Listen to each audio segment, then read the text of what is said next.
There's a reason I want to show you a couple of things you need to learn, because the game doesn't tell you for shit. And it's great for you to farm this for this upcoming week.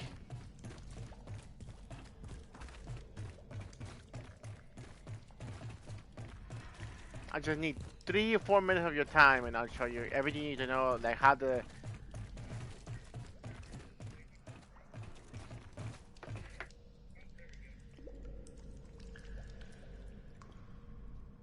Okay. Do you see what I see?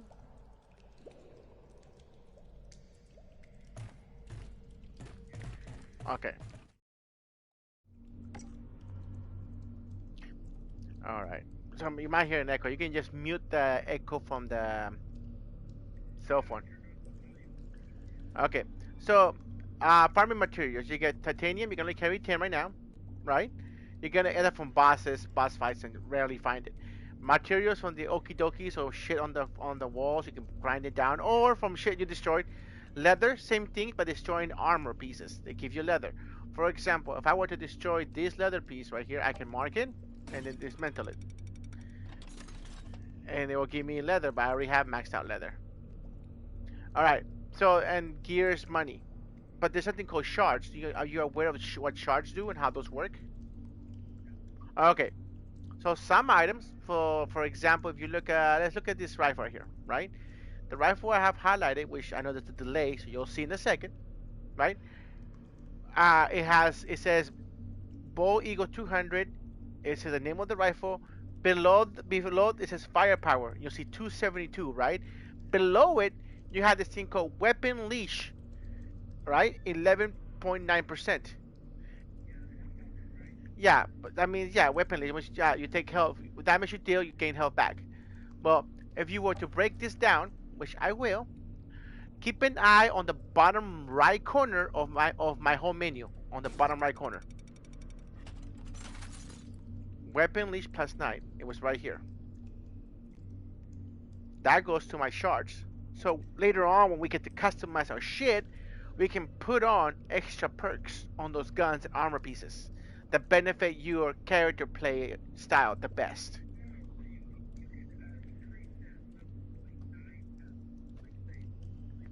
Or 12.5, or if you have a gun that doesn't have it, you can put that on it.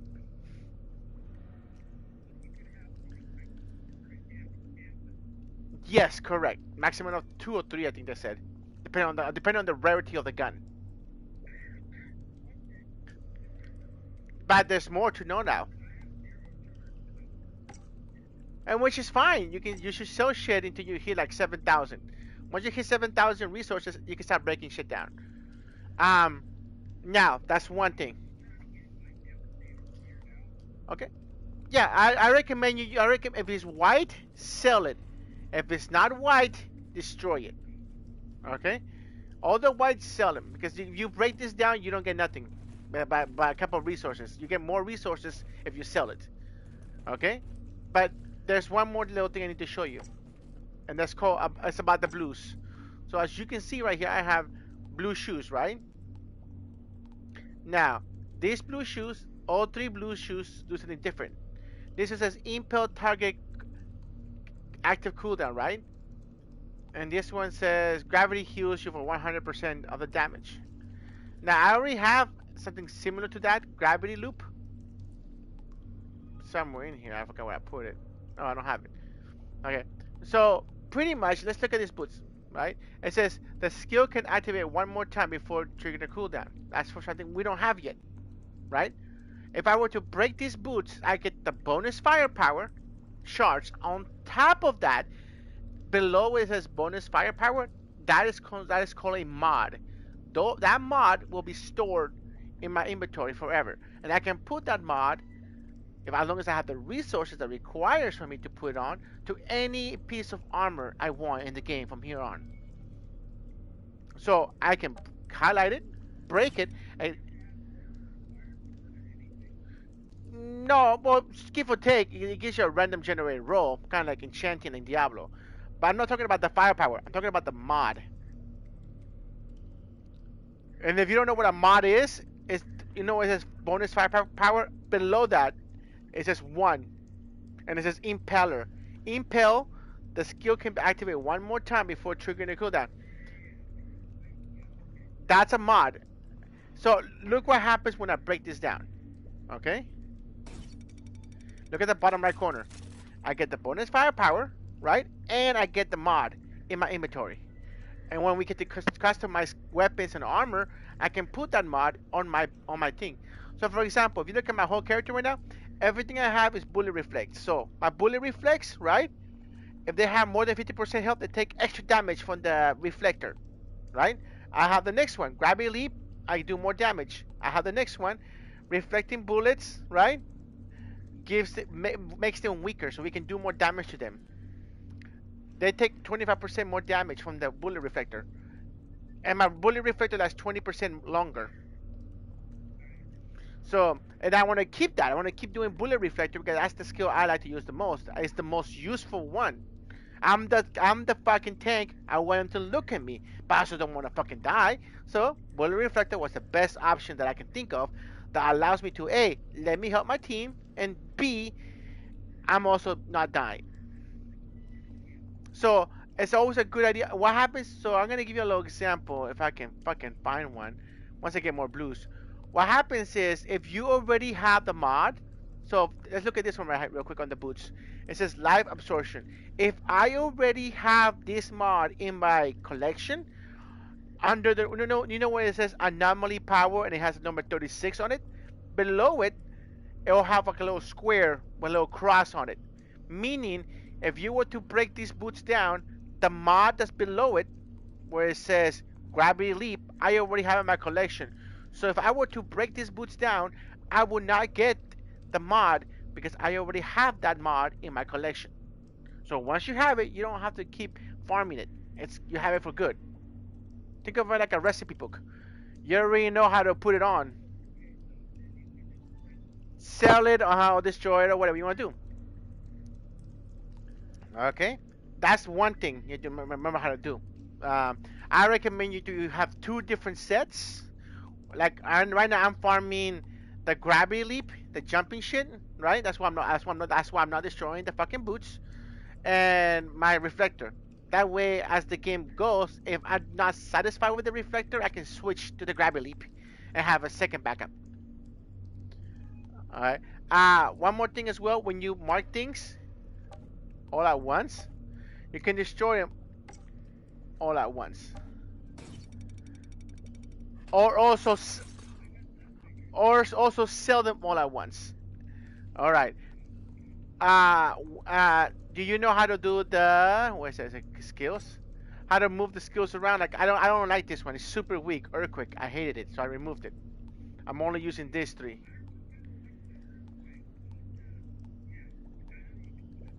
All right. Do you know what accolades do and how they work? So every accolade, right? It goes to your account. The only one that's character specific are, as you can see, these four, the last four ones. They require you to do a specific thing. Specific. Okay. So yeah, yep. So pretty much everything you do from here on goes in here. And right now we're doing teamwork, which is why if you go down, let me pick you up. If I go down, you pick me up. Don't revive yourself. I need those, and you need them as well. So combat, for example. Every time you do anything stupid, for example, right now I'm doing this one, blind fire. Shoot without aiming. I'm a close combat character. Perfect. You know, there's one for aiming. And what do you do when you complete all this bullshit?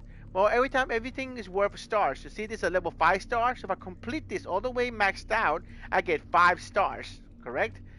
This one, 3 stars. This one, 4 stars. And what happens is you need stars to upgrade the next level. And each time you level up, you get cool flags or emotes like the cool ones you were seeing me do earlier. I got them by doing the acolytes. And later on, you get to pimp your vehicle. It does not affect gameplay, but it will unlock vendors who require you to do a specific like emote or have a specific trophy in your vehicle for that vendor to be with you. Because later on in the game, you get vendors on your vehicle, and those vendors help you fix, buy shit, and cool shit like that. But it's all cosmetics. Everything, it's all cosmetic.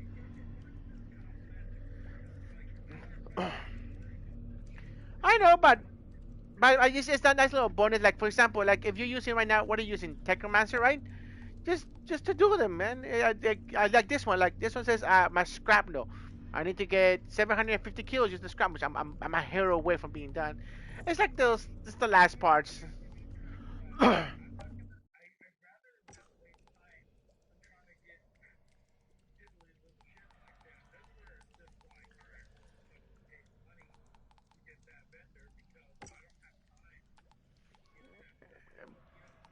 Yeah, I know what you mean. All right, well, uh, okay, I just wanted to let you know. Okay.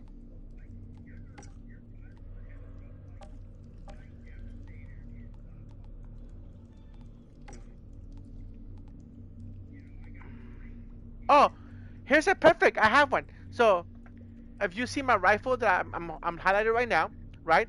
I can say it's no different than me breaking the armor pieces earlier for the mods. You can do the same thing for the weapons. So for this one, for example, the rifle that I have highlighted, it says weakening bullets, shots inflict weakening on enemies. You see that? But on the right side of it, I can't move my cursor because it unselected. You know, it says weapon leash life 11.9%. Below it, you see a little square with a little plus sign. You see that little square? It's right below where it says. That means if I were to break this weapon, all I'm gonna get is weapon leash life. I already have this mod, so me breaking it, all I get is leash life. I don't get the mod. But you see, this one, the shotgun I have, I don't have that mod. So if I were to break the shotgun, I get the mod. But I don't want to break the shotgun. That's the only other weapon I have right now on me. Now, why is this important? Because the more rarity the gun is, the more mods you can put on. Legendary weapons can hold 3 mods and unique mods, but you may not like the.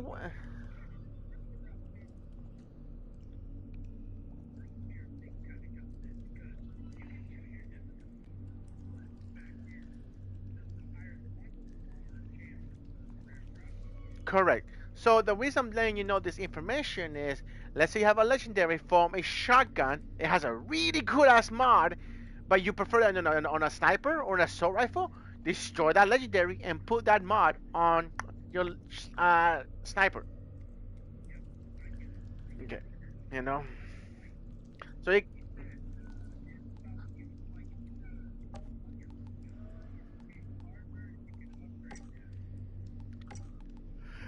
okay, I'm gonna end the broadcast. I just wanted to explain how that worked